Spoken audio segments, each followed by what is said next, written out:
Hey guys, Reika here. So I'm gonna show you tripod headstand. We are not going to use wall.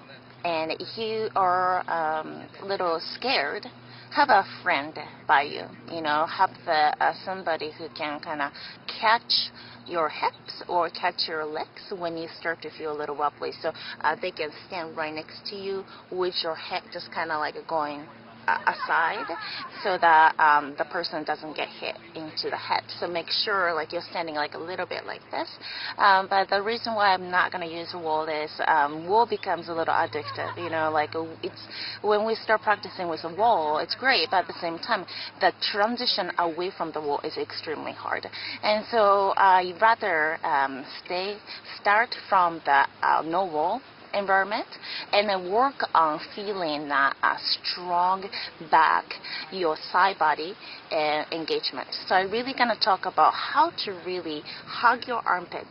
This muscles right here, this wing muscles, and the serratus anterior, the muscles that surround your rib cage, your latissimus dorsi, your back muscle, like hugging, activating those muscles and feeling a nice stability in your back before even try to lift your legs is really key in that headstand. So we are not going to just like a kick up. I want you to feel the stability in your back, feel that your shoulders and your hips come alignment. Then for the first time, we're going to start to lift up. Also, we are not going to do like one leg at a time. Keep your legs together and just even squeeze your thighs together. When you do that, bring the energy into the center. It actually makes it a lot more stable. So don't do like one right leg up, left leg up, just kick up. That only makes your like a balance a lot more unstable. I sometimes see people like just trying to kick up and the legs are like all over in the air. It really scares me because you really don't have control over where the center of the gravity is going to be. So keeping that like a nice energy into the center by keeping your legs together, like really pressing into your head and your hands, equally distributing your weight onto the 3 points are really important. So let's try that and then I'll walk you through. Go ahead and come to the kneeling position here. We're going to start with your feet down, knees down, so you have a little bit more stability to work on the engagement of your upper back. So open your hands about shoulder distance. Palms are completely flat. And go ahead and shift your weight forward. Bend your elbows straight back and bring the crown of your head down to the floor. Make sure this is the crown of your head, not your forehead or the back of your head. So make sure that it's the top of your head. If you have a little hard time finding, go ahead and sit up. Bring your thumbs onto your ears and open your hands and go ahead and try to touch your middle fingers at the top of your head, and that spot right here is the crown of your head here. So try to maintain that straight line. It's really critical to find that top of your head, a crown of your head, rather than your forehead in this Shastasana. It protects your neck, it protects your spine, and it's critical here. So make sure the crown of your head is down, and slowly bend your elbows and keep your fingers pointing forward. Elbows are bend straight back so that your elbows are completely on the top of your wrists here. Now, from here, we're going to activate your back muscles. So keep your shoulders away from your ears. Okay? And press your hands down. Press your hands completely down to the floor and make sure you have a lot of grip onto the floor. And activate your serratus anterior. It's a muscle hugging your rib cage and also around right behind your shoulder blades and your armpits area. So think of hugging your armpits in to activate that muscles right at the side of your rib cage and around your backs. So you activate your latissimus dorsi, your entire back muscle, to hug yourself and really activate your muscle. Pull your elbows back. Now keep this activation. Pull your shoulders back into your spine so that you have a lot of space between your shoulders and ears. You're activating your trapezius muscle, the muscles that go through and support your skull and onto your shoulder. So keep the muscle very stable and then also very strong.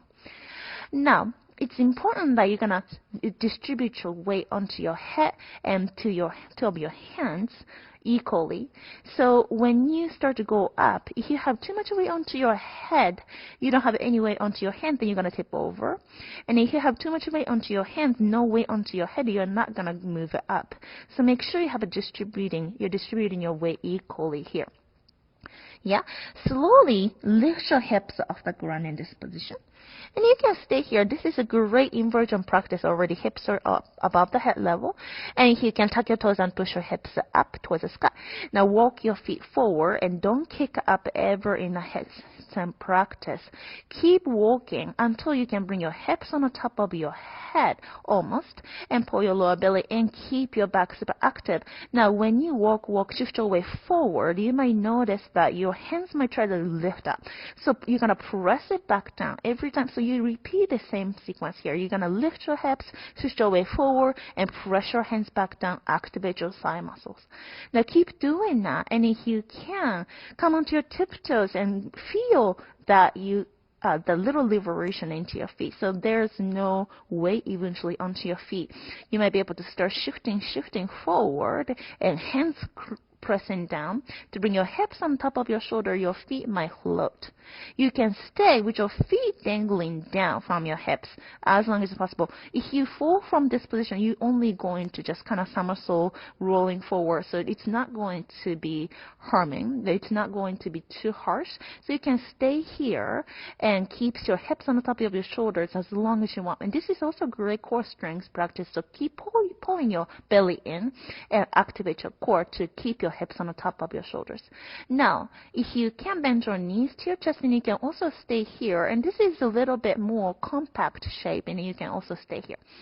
Now, if you can, straighten back up your legs and lift your legs to that half level, so your legs are parallel to the floor. This requires a lot of core strength and your back strength, but yet it's a little bit more stable than going all the way up. So it's actually more strengthening than going all the way up. So you can stay here and find a strength in your back and your core.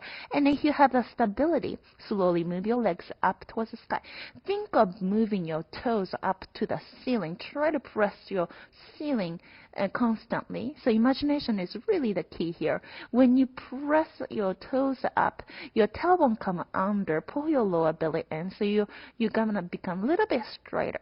A lot of time when we have a little fear, your hips might stick out, bend at your hips just a little bit. So when you try to lift your toes even higher, and then you can maybe pull your lower belly in, pull your tailbone in a little bit into the straighter line. Stay here. If you notice your hands will try to lift and press your hands back down, activate your shoulder, activate your armpits muscle, pull your elbows down. Yes. Now slowly bend at your hips. Once again, come to the parallel line. We're gonna slowly drop your feet down to come out, or I'm gonna show you the advanced transition to come out. You're gonna bring your feet back and chest forward at the same time to land in chaturanga. Bring your gaze forward. So inhale here. With your exhale, feet back, chest forward, shoulders back. And inhale, upper facing dog. And then exhale, downward facing dog. Good. Knees come down and slowly come to your child pose and relax. Great job.